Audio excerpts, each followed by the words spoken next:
እንትኑ የእባቡ መልዝ ሰውነትሽ ላይ እንትን ካለ ይገላል። ቶሎ ደግሞ ሰው ከመጣ ምናልባት ያንን እባቡ የነደፈሽ ቦታ ደሞ እንዲፈስ ከተደረገ ወዲያው ሐኪም ቤት ሄድሽ እግርሽ የመቆረጥ እድል አለው። እንዲሁም ተመልከቷት አሁን እቺን እህታችን የምትሰራው ስራ ማለት ነው። በነገራችን ላይ ገጠር ቦታ የምትሰሩ ሴቶች አረብ ሀገር ላይ ገጠር ቦታ ከባድ የሆኑ ለእህቶቻችን ህይወታቸውን አደጋ ላይ የሚያስጥል ሁለት ስራ ነው። እሱንም ልንገራችሁ ምን እንደሆነ። አንደኛ ነገር እኔ እንደዚህ አይነት ስራ ሲያሰሯችሁ አልሰራም ማለት ትችላላችሁ። ውጭ ላይ የምትሰሩ ሴቶች በአሁን ሰዓት ስራ የለም እናውቃለን። እንደዚህ አይነት ለግመል እርሻ ለመስራት ገጠር ከምትሄዱ ብሩ ጥንቅር ይበል አገርሽ ብትገቢ ይሻላል። ለምን ሁለት ከባድ ስራዎች አሉ ገጠር ቦታ። እሱንም ልንገራችሁ። እንዲሁም ከኢትዮጵያ ኮንትራት ስትመጡ እንደዚህ አይነት ስራ ሲያሰሯችሁ አይ እኔ ይሄ ስራ መስራት አልችልም አልፈልግም፣ ወይ ቢሮ ሰጅኝ ወይ አገሬ ላኩኝ። አው አልሰራም ብለሽ ቁጭ ካልሽ እኔ ምንም አልሰራም ብለሽ ቁጭ ካልሽ የትኛውም ነገር ይሁን ከባድ ሁኔታ ውስጥ ቆሽ ግዴታ ገጠር ብቻ አይደለም የሆነ ነገር በቃ ቤቶም አንቺ የማይመችሽ ነገር ካለ እኔ አልሰራም በቃ ብለሽ ቁጭ ብለሽ አልቅሽ በይ። በግድ የመቱ አያሰሩሽም። ወደ ቢሮ ይወስዱሻል፣ አሊያም ወደ አገርሽ ያሳፍሩሻል። አልሰራም ብለሽ ቁጭ ካልሽ እሺ ምናምን ያልሽ የምትሰሪ ከሆነ ምንም ነገር ብትፈልጊ አይታዘዙሽም አረቦች። ሐቂቃ ልንገራችሁ። ሌላው ደግሞ ስራ የለም በማለት ማንኛውንም ስራ ሰራለሁ ብላችሁ ገጠር የምትሄዱ ሴቶች አላህ ይርስቃችሁን ያመጣላችኋል። እንደዚህ አይነት ስራ ህይወታችሁን አደጋ ላይ የሚያስጥል ስራ ከምትሰሩ ብሩ ይቅር፣ ታገሱ፣ ተረጋጉ፣ ዱአ አድርጉ፣ ሰላታችሁን ስገዱ፣ አላህ ስራ እንዲሰጣችሁ ዱአ አድርጉ። አላህ ደግሞ የተሻለ ስራ ይሰጣችኋል። ገባችሁ አይደለ? ይሄ ምንድነው ከባድ ስራ ያልኳችሁ? በአሁን ሰዓት የአረብ ሀገር ይሄ እርሻ የሚሰራበት ቦታ እንደ ኢትዮጵያ አይደለም። እንትኑ አገሩ ሙቀት ነው ምናምን ነገር ተራራም እንደመሆኑ ኃይለኛ መልዛማ የሆኑ እባቦች አሉ። ብዙ ወንድሞቻችን እህቶቻችን በእነዚህ እባቦች ህይወታቸውን ያጡዋሉ። እጃቸው የተቆረጣለ፣ እግራቸው የተቆረጣለ። አንድ መልዛማ እባብ አንድን ሰው እንትን ካለ ጥቃት ካደረሰ ያንን የነካው ቦታ ደሙ ቶሎ እንዲፈስ ካልተደረገ መልዙ በሰውነትሽ ላይ ከተተራጨ ነው ምንድነው የሚባለው የመግደል እንትኑ ቻንሱ ከፍተኛ ነው። ገባሽ? በቃ ወዲያው እንትኑ የእባቡ መልዝ ሰውነትሽ ላይ እንትን ካለ ይገላል።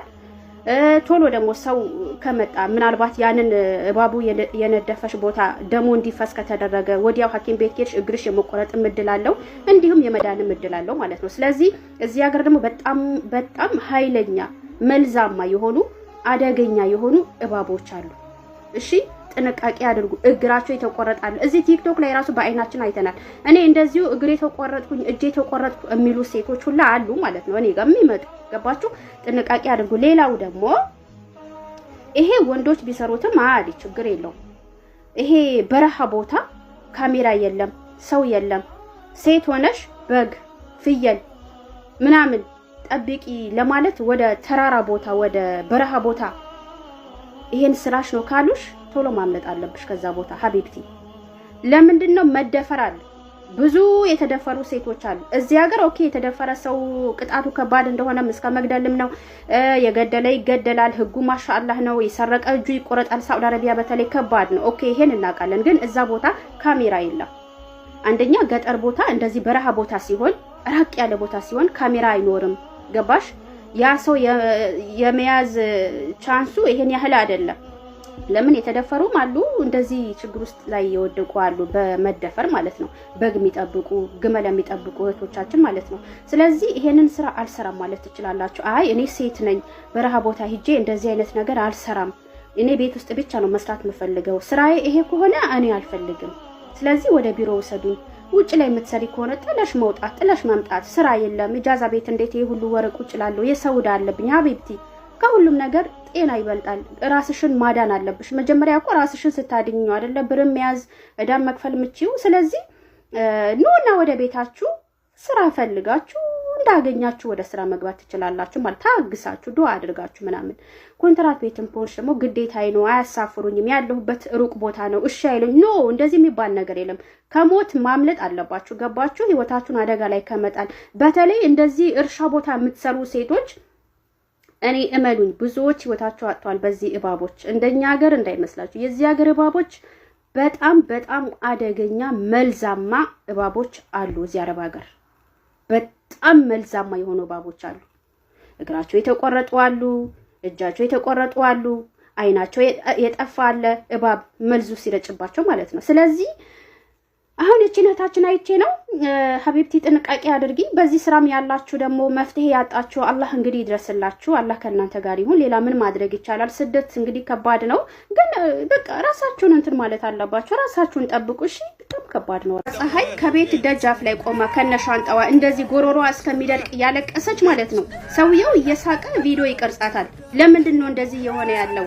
አሁን በየመንገድ ላይ ብትወጡ ከነ ዩኒፎርማቸው ከነ ሽቲያቸው ከነ ጥላሸት ከነ ይሄ ኮሎረክስ እየሸተቱ በየመንገድ ላይ ያለ ደሞዛቸው አውጥቶ እየጣሏቸው ነው ብዙዎቹ ማለት ነው። እያያችሁ ነው እዚህ ቲክቶክ ላይ። ለምንድን ነው ሀበሻ የቤት ሰራተኛ እንደሌላ ሀገር ዜጋ የማይከበረው? መስራት ካልፈለገች በስርዓቱ ወደ ሀገሯ መላክ፣ ቢሮ መውሰድ፣ በግድ እኔ ጋር ስሪ በግድ እኔ ጋር ስሪ የደበደቡ ያስቃዩዋቸው። ከዛ ነገ ተነስቶ የሆነ ነገር ያደርጋሉ። ጥፋተኛ ናችሁ ተብሎ እስር ቤት ይገባሉ። የማን ጥፋት ነው? የማን ጥፋት ነው? አሁን እቺ ልጅ ይዋት እስቲ እኔ ምን እንደሆነች ለምን እንደዚህ የሆነች እንደሆነ የት እንዳለች አላቅም። የምታውቁ ካላችሁ እንግዲህ ድምጽ እንሆናለን።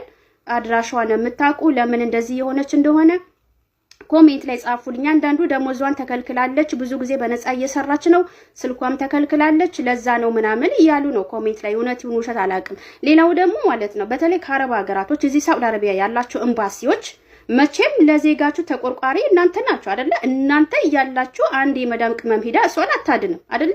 ስራችሁ እስከሆነ ድረስ ሚዲያ ላይ ቲክቶክ ላይ በተለይ እንደዚህ እህቶቻችንን ስታዩ ከፊሏ ማን ነው ያመጣት፣ የት ነው የምትሰራው፣ ምንድናት ብላችሁ መከታተል አለባችሁ። ዜጋችሁ ለዜጋ እስከቆማችሁ ድረስ ግዴታችሁ ነው። ለምንድን ነው ግዴታ አንድ ሰው መጥቶ እንደዚህ ብሎ እስከሚላችሁ የምትጠብቁት? ብትባሉም አታደርጉም።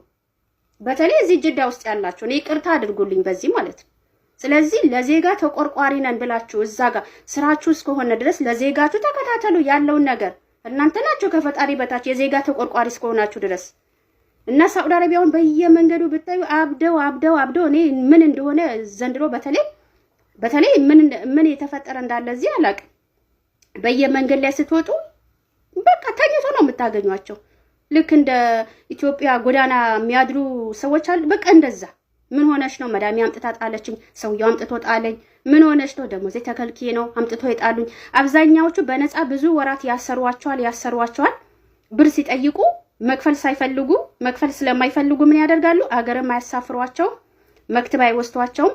አውጥተው መንገድ ላይ ጥሉና ጠፋች ብሎ ፖሊስ ጋር ደውለው ያመለክታሉ። አያችሁ፣ ነገ ተጠያቂ እንዳይሆኑ። ለምሳሌ የ7 ወር ሊሆን ይችላል፣ የ5 ወር የ1 ሊሆን ይችላል። ያ ብር ስትጠይቅ አውጥቶ ይጥላሉ።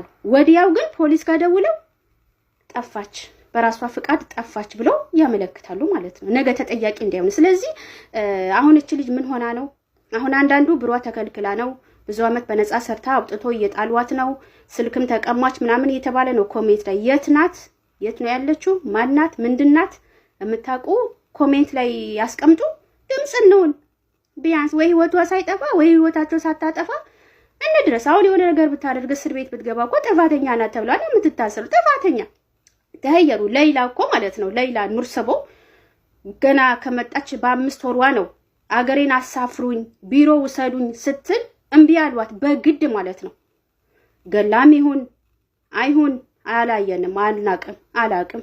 ግን ህፃን ልጅ ገደለች ተብላ እስር ቤት ገባች። አያችሁ፣ በቃ ይሄ ነው። ትንሽ ስህተት ህይወት ያጠፋል እና በጣም ከባድ ነው። እኔ አሁን እቺ ልጅ አላቅም ምን